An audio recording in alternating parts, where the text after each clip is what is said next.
እግዚአብሔር ደጆቹን ግን የሚሰጠው ለፈቃዱና ለመርሁ ነው። ይሄ ባህሪው ደግሞ ከኔ ጋር የሚሆነው በምንድን ነው? ስለ ፈቃዱ ነው።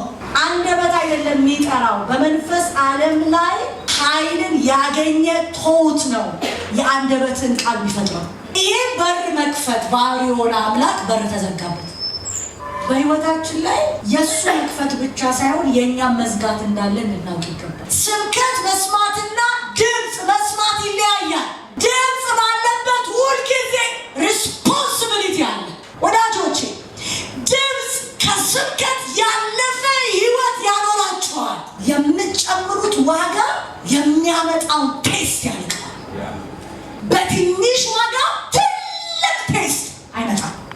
ሌላ አማርኛ ትዕቢት፣ በራስ መታመን፣ ባለን ጉዳይ መታመን ምንን ያመጣል? የእግዚአብሔርን የነገ በረከት ወደኛ እንዳይሻገር ሸተር መዝጊያ ነው።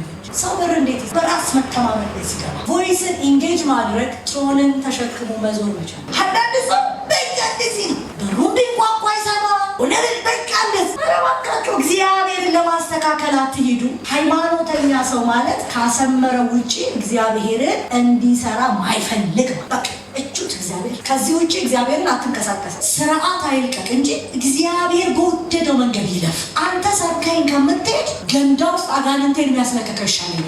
ሃይማኖተኝነት ይሄ ነው። ግን ደረቅ ልማድ ሲሆንብህ እግዚአብሔርን ድምፅ ትጋፋለህ። ለምንድን ነው? እጁን ነው የሚያሳየህ አለ ማለት ነው እንድትል። ለምን ሲመጣ ተገዶ አይደለም ፈልጎ ነው።